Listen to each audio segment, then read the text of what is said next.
More than 50 serious locations have been proposed for the lost city of Atlantis. Every single one has failed. But they all made the same mistake. They did not read the text.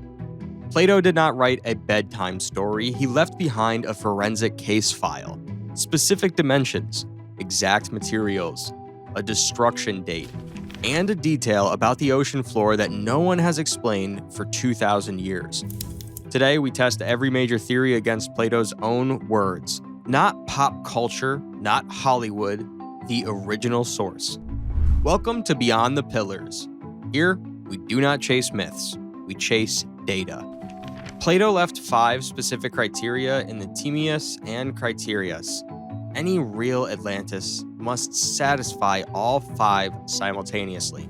1. Location. Beyond the Pillars of Hercules in the Atlantic direction. 2. Timeline. Destruction at 9600 BC.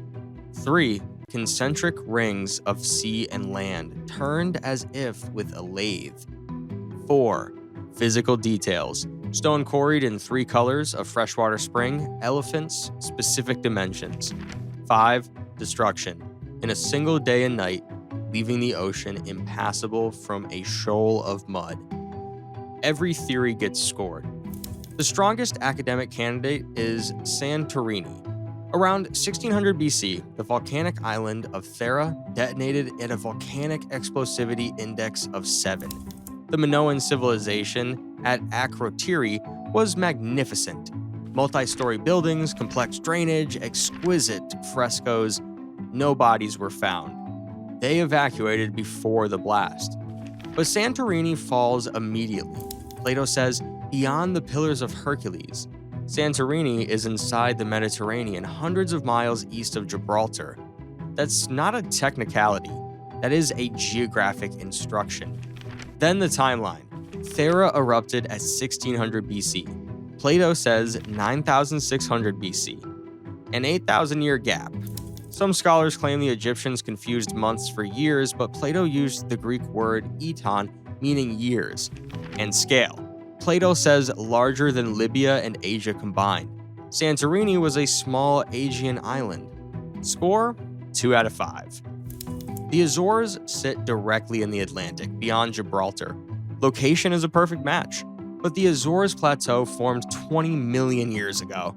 No continent-sized landmass has existed here in recent human history. No advanced civilization, no catastrophe at 9600 BC, no concentric rings. Score, 1 out of 5. Right ocean, wrong everything else. Doggerland once connected Britain to Europe. This is confirmed science. Mesolithic communities lived there. Then around 6200 BC, a submarine landslide off the Norwegian coast, the Storegga Slide, collapsed 3,500 cubic kilometers of debris into the ocean and sent a tsunami with 30-meter waves across the North Sea. But Doggerland was in the wrong ocean, settled by hunter-gatherers, and submerged gradually over millennia. Score, 0 out of 5. Bolivia. Jim Allen proposed the Altiplano, pointing to local deposits of gold and copper alloys. But Bolivia is landlocked, at 3,800 meters elevation on the wrong continent. Score, 0 out of 5. Southern Spain. In 2009, archaeologist Richard Freund used sonar and ground-penetrating radar at Donana National Park near ancient Gades. Circular formations appeared beneath the marshland. National Geographic ran a documentary, Real Science, but no actual ruins have been excavated. No timeline match, no ring geometry. Score, 2 out of 5. 5 theories, highest score, 2 out of 5. Everyone fails on the location, the timeline, or both.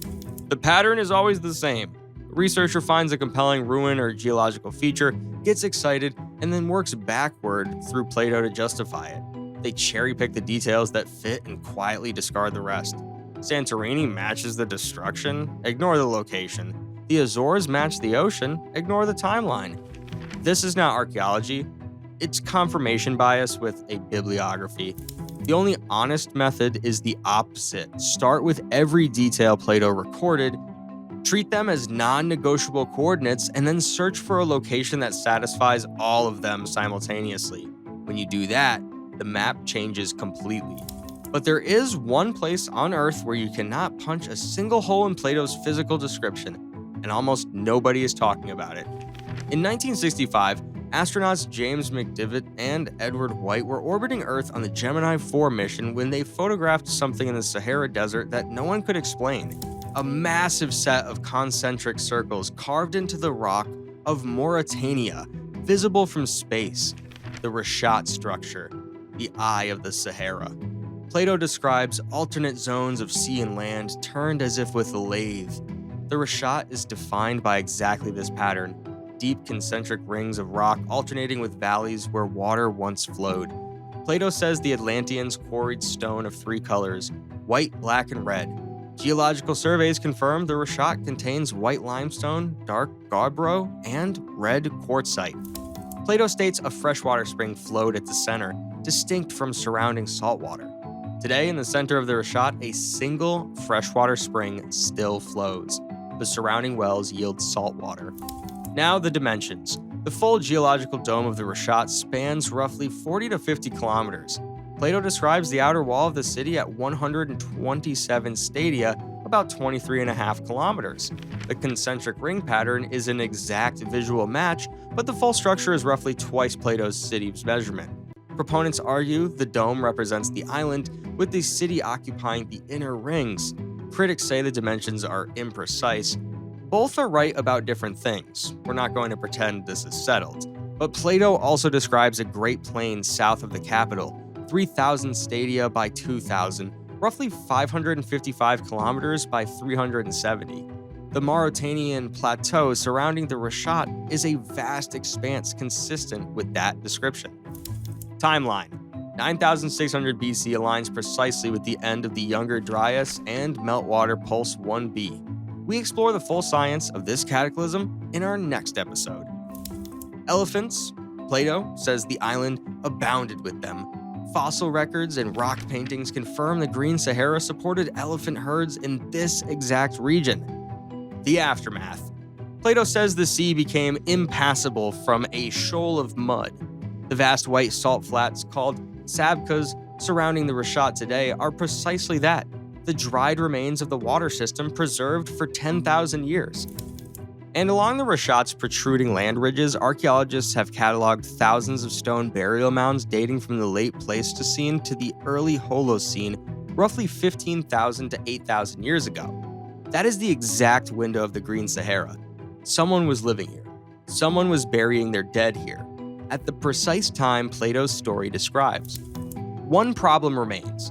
Plato says Atlantis was in the Atlantic. The Richat is 500 kilometers inland. 2 pieces of evidence reframe this entirely. First, the ancient Greek word Plato uses is Nesos, universally translated as island, but in ancient Greek, Nesos did not mean exclusively an ocean island. Homer uses it for land surrounded by rivers.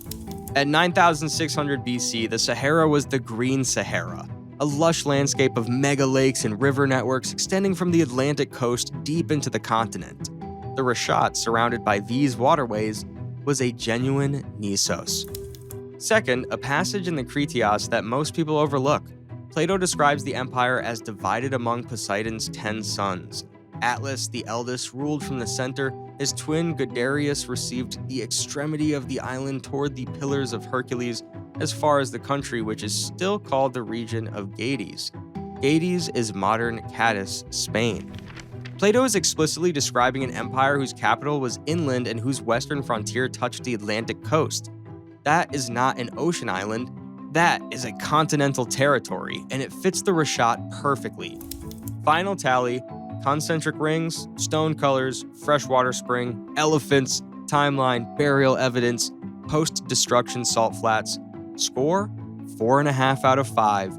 The only unresolved question is the Atlantic placement, and even that weakens under the Gadeirus Passage and the Nesos evidence. No other location scores above 2. Mainstream archaeology has never conducted a systematic excavation of the Richat searching for human habitation beyond stone tools. It has not been disproven. It has simply never been investigated. The one place that matches every physical detail Plato recorded, and no one has dug there. Either Plato was describing the Richat, or he was performing a miracle. Here at Beyond the Pillars, our mission is to move beyond speculation. Our ultimate goal is to fund AtlantisX, buying a research boat to search the world for the true remains of Atlantis. Building this community is the first step. If you want to be part of this mission, subscribe to the channel and help us build the resources to find the truth. We're just getting started.